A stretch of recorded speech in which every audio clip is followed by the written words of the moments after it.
Bueno,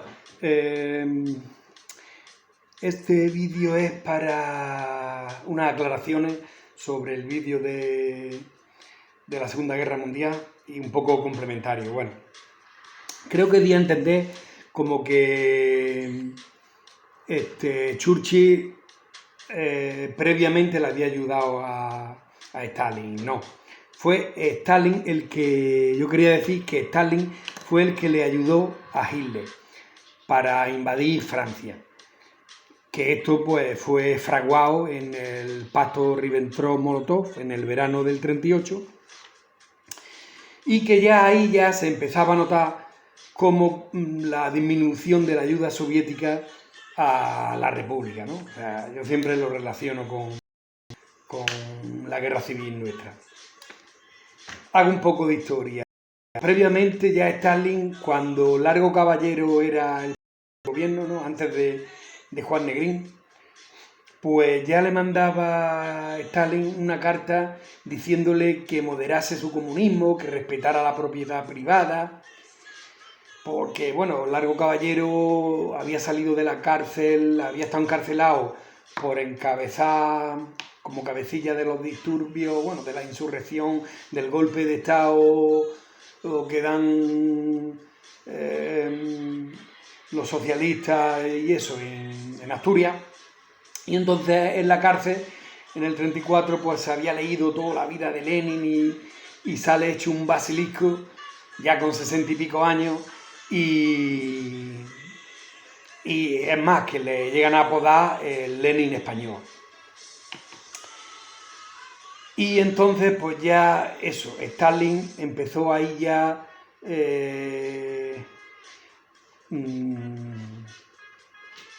eso, intentando como para guardar la apariencia ante las democracias occidentales, Inglaterra y Francia, pues para que eso, lo dejaran un poco a su aire para poder hacer ese tratado secreto que era de no agresión entre Alemania, o sea, entre Stalin y Hitler, Rusia y Alemania, pero que en realidad el trasfondo era lo que ya dije, ganar tiempo para rearmarse y repartirse Polonia. Bueno, entonces no deja de ser curioso y al mismo tiempo contradictorio, como casi todo en la vida, cómo realizan el mencionado pacto Hitler y Stalin, ¿no? Alemania y Rusia en el verano del 38, cuando en España se están batiendo en duelo, ¿no?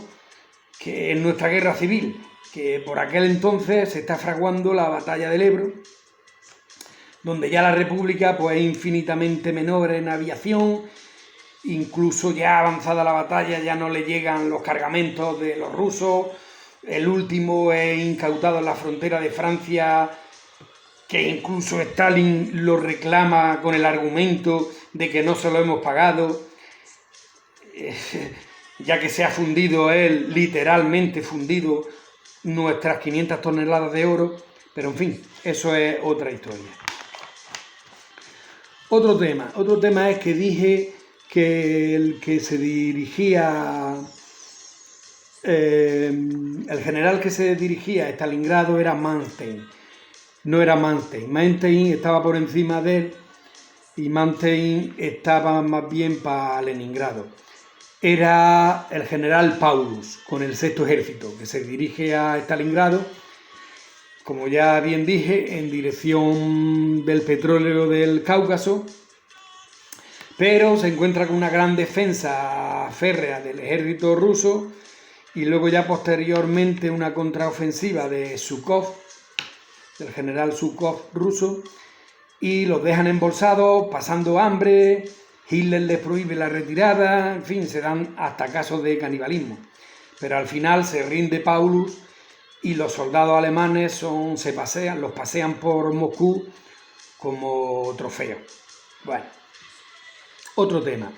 La visita de Churchill que dije en su avión privado, no, era en el 10 de agosto de 1942 en el avión oficial, ¿no? su avión oficial, le acompaña un representante americano, un gran empresario que va a ser el coordinador de la ayuda, ¿no?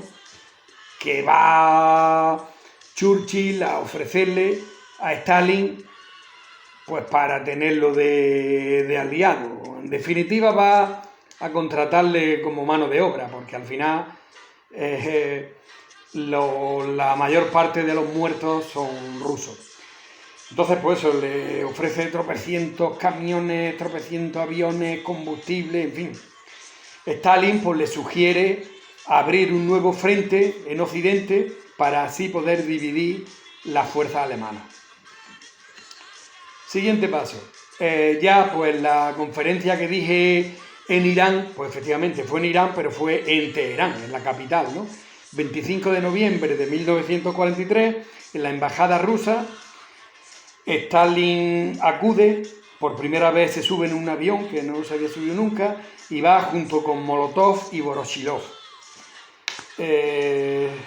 Siempre se juega en campo ruso, ¿no? En la embajada rusa, porque claro, él es el que va a poner, digamos, la mano de obra. Entonces, de momento va él poniendo todas las condiciones. Por Estados Unidos, Franklin Delano Roosevelt y, como no, Winston Churchill, que acude con su uniforme de la Royal Air Force. Acuerdan el desembarco de Normandía, ¿no? Ya que Stalin impone sus condiciones, porque realmente, o sea, él quiere llegar primero a Berlín. Churchill quería que se desembocara en el sur, ¿no? Porque como que él tendría calculado que desde allí llegarían antes, pero no es así. Al final se impuso la tesis de Stalin, aunque posteriormente los yanquis desembarcan en Italia, que ya lo que dije, ¿no? Que Hitler le esperaba en Grecia, pero gracias a una labor de un espía español que lo engaña, pues desembarcan tranquilamente en Italia y se dirigen al norte, donde aún resiste Mussolini. Bueno, otro tema. Siguiente conferencia, que es en Yalta. En Yalta, en la península de Crimea, en febrero de 1945, donde ya va Roosevelt ya bastante envejecido, que a las pocas semanas creo que muere. Quiere que Stalin le eche una mano contra los japoneses, pero claro, Stalin está muy fuerte y Stalin sigue su hoja de ruta, que no es otra nada más que ir liberando y al mismo tiempo ocupando pues todo lo que se encuentra a su paso, a su camino para Berlín, como es Polonia, Rumanía, Hungría, Bulgaria, Prusia, República Checa, los países bálticos, Estonia, Lituania, Letonia, Finlandia. Tan solo Churchill consigue que le prometa que hará elecciones libres después en esos países, a lo cual Stalin accede, pero que nunca cumplirá. De aquí sale la fundación de... Acuerdan hacer una ONU, ¿no? La Organización de Naciones Unidas, para eso de garantizar la paz, derechos humanos, bla, bla, bla, bla, bla. En estos momentos, en el Pacífico, ya se utilizan bombas de fósforo. No, fósforo es que arde la población. Fósforo es en Dresde, en un bombardeo en Dresden, una capital alemana que fue, yo creo que, según dicen los historiadores, un bombardeo el más grande de la historia. Ardieron 25.000 personas. En el Pacífico, pues en Tokio, en marzo del 1945, se bombardea con napalm. Los japoneses son víctimas de sus fanáticos líderes militares, ¿no? Que no se rinden nunca y que, como mucho, pues ya en la última, pues se hacen el harakiri. Pero que ahí están encabezonados. Roosevelt muere el 12 de abril del 1945. Como decía, los japoneses, pues incluso los típicos pilotos suicidas, kamikazes, Entonces Estados Unidos se plantea invadir Japón, pero sopesa que le va a costar muchos millones de vidas. Entonces lo están deliberando, pero mientras siguen investigando con la bomba atómica de uranio, que eso, la fusión, la fisión de los átomos, en fin, que va a tener tropecientos megatones. Siguiente conferencia en Potsdam, ya el 2 de agosto de 1945, ya por supuesto ya había caído Berlín, y bueno, y Hitler ya estaba, en fin, lo que es la guerra en Europa había ya acabado. Ya lo que en esta ya tratan de Churchill, Stalin, y ya no está Roosevelt, está Harry Truman, tratan de diseñar el nuevo mapa político de Europa, sobre todo la repartición de Alemania, ¿no?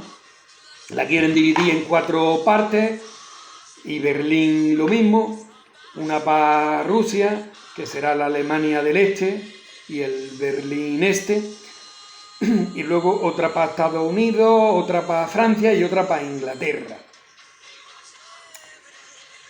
Se queda la mejor parte Alemania porque es la que llegó primero.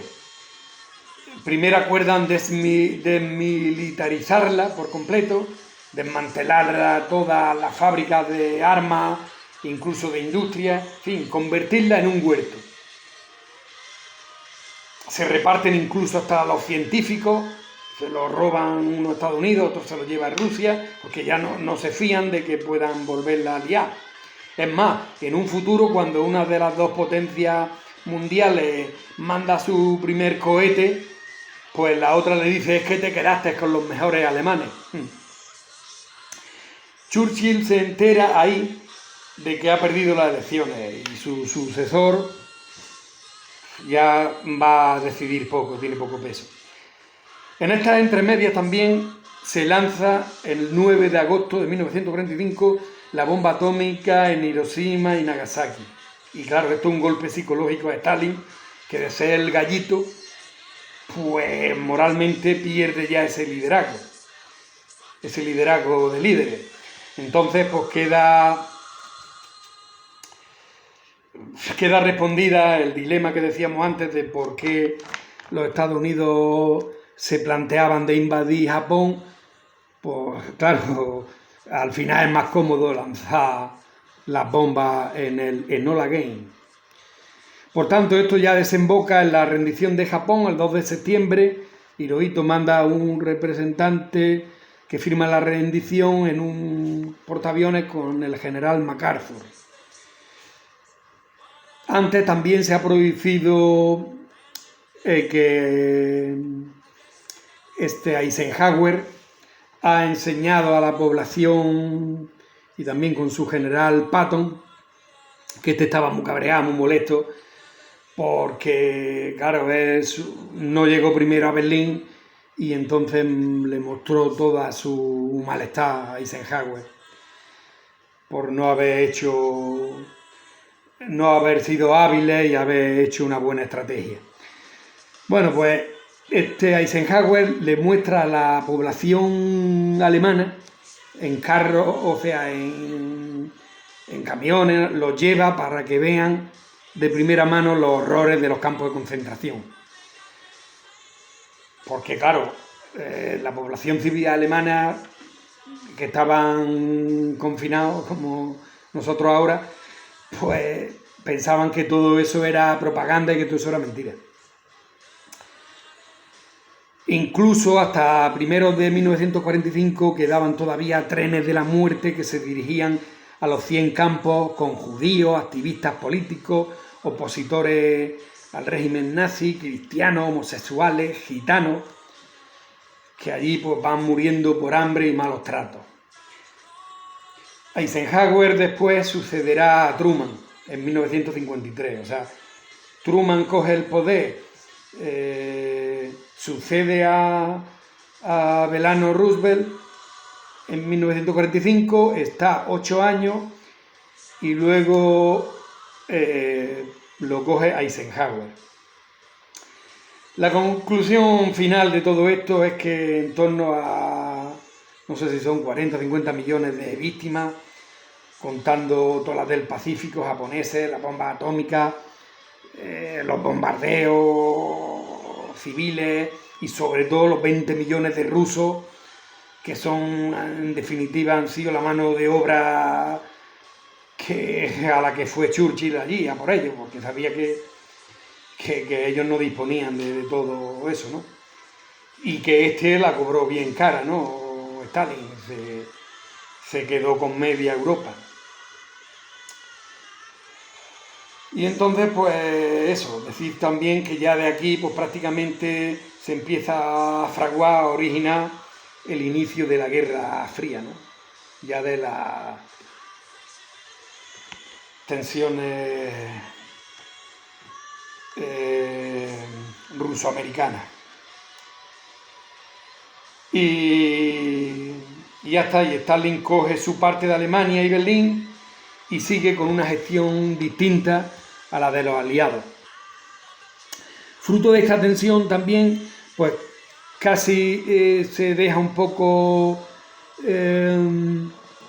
más relajada el tema alemán y entonces, pues al final Alemania consigue con las tres partes de la parte francesa, inglesa y americana, consigue crear la República Federal Alemana en el 1950, con una serie de condiciones, no tener ejército, en fin, muchas cosas. La misma que querían convertir en un huerto, que luego al final, pues eso. Hay que decir también que en esta reunión de Potsdam, Stalin seguía empeñado en meterle mano a Franco. Y fue Churchill el que se lo quitó de la cabeza, porque claro, son muchos los negocios, los intereses que tenían los británicos en España, ¿no? Como por ejemplo los vinos generosos de Jerez. Y diría, sí, te vas a quedar tú también con el vino. Bueno, pues nada. Este es el inicio de la Guerra Fría y decir que nunca más, nunca más.